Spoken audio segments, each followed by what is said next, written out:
खुशी तो बहुत बड़ी है कि जो मैंने सपना देखा था वो आखिरकार सच हो गया, और जो मैं आगे करना चाहती हूँ मेरी लाइफ में उसको एक डायरेक्शन मिली है। कौन सी रैंक बनी है, कौन सा रिजल्ट आया है इसके बाद खुशी का माहौल है? यूपीएससी सीएससी 2025 का रिजल्ट आया है। इसमें मेरे को ऑल इंडिया रैंक 37 प्राप्त हुई है। ये मेरा 5th अटेम्प्ट था और 4th इंटरव्यू था। कैसा लग रहा है अब एग्जाम में पास होकर? अब किस तरीके से उम्मीद है? मुझे बहुत अच्छा लग रहा है, बट अभी तक मैं पूरी खुशी को ऐसा लग रहा है कि मैं अभी तक इंटरनलाइज नहीं कर पाई हूँ। मुझे अभी तक रियलाइज़ नहीं हो रहा ना मैं इसको एक्सप्रेस कर सकती हूँ। बट मेरे सारे परिवार वालों से मिलकर, सारे रिश्तेदारों से मिलकर मुझे बहुत अच्छा लग रहा है कि आज सब मेरी खुशी में सम्मिलित है। कितनी परिश्रम इसके लिए करना पड़ा, कितना मेहनत करना पड़ी इसके लिए? मेहनत तो मैं शब्दों में बयान नहीं कर सकती हूँ, क्योंकि मैंने डेली करी है, कंसिस्टेंटली इस मेहनत को करा है और डेली एक ही चीज़ देखी है, और इसको बहुत ही मेथोडोलॉजिकली रखा है कि मैं डेली टारगेट बनाती थी, उसको अकम्प्लिश करने का मैं टारगेट करती थी। तो मेहनत तो बहुत ज़्यादा है, ये 2020 से लेकर 2025 तक की मेहनत है। क्या खास चीज इस दौरान रही जिससे टारगेट आप अचीव कर सकी? खास चीज़ है कि आपका टाइम मैनेजमेंट और आपका खुद पर डिसिप्लिन, वो सबसे इम्पोर्टेंट है। मूल मंत्र क्या रहा है सक्सेस का? परजर्वियरेंस, जिसको अपन कह सकते हैं कि लगातार मेहनत करना। एक चींटी जैसे बार बार गिरती है बट वापस खड़ी होकर वापस चलती है, तो वो एक मूल मंत्र है। असफलता हाथ लगती है तो लोग निराश होते हैं, लेकिन आपने फिफ्थ अटेम्प्ट में इसको क्रैक कर लिया। किस तरीके का मैसेज उन लोगों को देना चाहेंगे जो कहीं ना कहीं असफलता से निराश होते हैं? असफलता से निराश होना स्वाभाविक है, बिकॉज इंसान अगर मेहनत करता है तो वो यही एक्सपेक्ट करता है कि उसको सफलता हो। बट असफलता से अपन सीख सकते हैं, लर्निंग्स ले सकते हैं। मेरा पहले अटेम्प्ट में प्रीलिम्स नहीं हुआ था, लेकिन उसके बाद मैंने उससे लर्निंग्स लेकर मेरा कभी प्रीलिम्स नहीं रुका। तो और उसके बाद मेरा जैसे कि 4th इंटरव्यू मेरा लगा, मैं हर बार इंटरव्यू तक पहुंची हूँ, बट मैंने हर बार के इंटरव्यू से एक लर्निंग ली है कि मेरी ये चीज़ मुझे इम्प्रूव करना चाहिए था, इसको ऐसे इम्प्रूव करना चाहिए था। जहाँ से भी हो सकता था मैंने फीडबैक लिया। तो मुझे ये लगता है कि इसकी मदद से आप आगे बढ़ सकते हैं। इस सफलता का श्रेय किसे देंगे?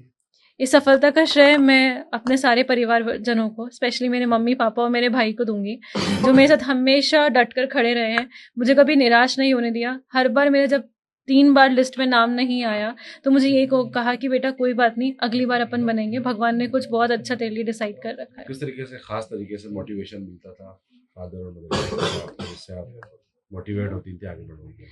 मेरे पापा मम्मी से मुझे यही मोटिवेशन मिला है कि अगर आप ईमानदारी से मेहनत करेंगे तो आप हम सफलता को कभी ना कभी पाएंगे। देखिए आपके यानी कि ये यानी 5वां अटेम्प्ट है जी। वो ऐसा कौन सा यानी मोमेंट है जिसमें आपको लगा कि इस बार मैं यानी सफल हो जाऊंगी? सच बताऊं तो मुझे अभी तक भी पता लग नहीं रहा है कि मैं सफल हो चुकी हूँ, ये मुझे सपना ही लग रहा है। सो ये आप नहीं बता सकते कि आप कब सफल होंगे। इंटरव्यू में क्या कुछ रहा, क्या उम्मीद लगी कि उस समय हाँ मैं इस बार तो कुछ नजदीक पहुंच सकती हूँ? जब मैं इंटरव्यू के लिए घुसी, मेरा उस दिन का लास्ट इंटरव्यू था, 5:15 बज रहे थे, मैं बहुत थक चुकी थी।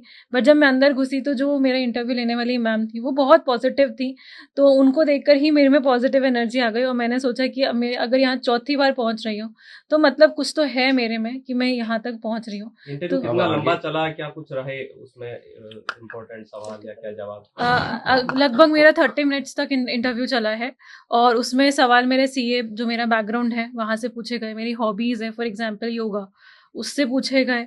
और जैसे कि मैं राजस्थान से हूँ तो राजस्थान में अपने यहाँ के जो सोशल प्रॉब्लम्स है, फॉर एग्जांपल चाइल्ड मैरिज, उस पर क्वेश्चन था।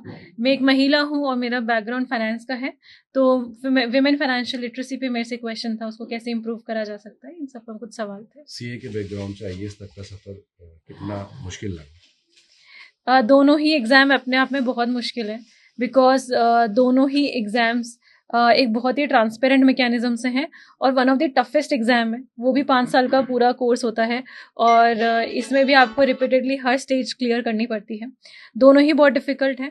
सीए वाले एग्ज़ाम ने मुझे ये मेहनत का इम्पॉर्टेंस है उसकी, कि उसने मुझे मेहनत करना सिखा दिया कि कैसे आपको टाइम मैनेज करना है और कैसे आपको मेहनत करना अब है। आगे क्या स्कोप रहेगा आपका, किस तरीके से काम करेंगे अपने आने वाले फील्ड में, जो आपको मिलता है उसमें किस तरीके से काम करना चाहिए?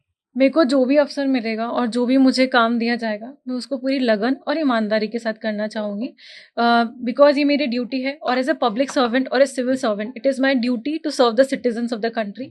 और जो भी गवर्नेंस मैकेनिज्म्स हैं, जो भी नए आ रहे हैं, और जो भी पब्लिक को मेरे से एक्सपेक्टेशंस रहेंगी, उसको पूरे ईमानदार तरीके से और पब्लिक का ट्रस्ट जनरेट करते हुए मैं काम करूँगी। परिवार के साथ साथ टोंक जिले के लिए भी एक खुशी का इस समय अवसर है, क्योंकि 40 साल बाद यहाँ से कोई डायरेक्ट आईएएस बना है, उसको किस तरीके से देखते हैं? मैं ये देखती हूँ कि ये और भी लोगों के लिए एक इंस्पिरेशन बन सकता है कि और भी लोग इस फील्ड में जाएं। अपने यहाँ पर प्रॉब्लम ये है, अवेयरनेस नहीं है कि इस फील्ड में क्या पढ़ा जा सकता है, कैसे पढ़ा जाता है। तो मुझे लगता है कि इस तरीके से सब बच्चों को एक मोटिवेशन मिलेगा। पर मेरे को एक किसी ने कहा था कि जो भी आप करना चाहते हैं वो आपके दिल के अंदर है, आप उसको सही से चाहोगे तो आप कर सकते हो। तो कोई भी गलत कदम उठाना मुझे नहीं लगता सही है। ये आपका जीवन है, बहुत अनमोल है, इसको अच्छे से जियो। आप जो सपना है आपका, आप उसको सच करने के लिए आप जीते हो, मरते नहीं हो या और कोई गलत कदम नहीं उठाते हो। आई एम समन्वय जैन। मेरी सिस्टर साक्षी जैन इस साल यूपीएससी में ऑल इंडिया रैंक 37 प्राप्त करके आईएएस ऑफिसर बनने वाली है। कितनी खुशी है परिवार में इसको लेकर? इमेंस खुशी है, सब जगह मतलब बहुत खुशी का माहौल है, सभी रिश्तेदारों के फोन आ रहे हैं, यहाँ पर आ रहे हैं and I think everybody is very happy. आप भी इनसे इंस्पायर होंगे अब आगे? बहुत ज्यादा इंस्पायर्ड हूँ मैं, दीदी से हमेशा इंस्पायर्ड रहा हूँ, मतलब उनके ही फुटस्टेप्स पे मैं चला हूँ and with what she has proved today I think it's going to be a source of inspiration for everyone in the city and I would say in whole of Rajasthan. मेरा नाम अंजना जैन है। मेरी बेटी आज आईएएस ऑफिसर बनी है 37 rank के साथ। कितनी खुशी है परिवार में? मेरे को बहुत खुशी है और परिवार में भी बहुत खुशी है।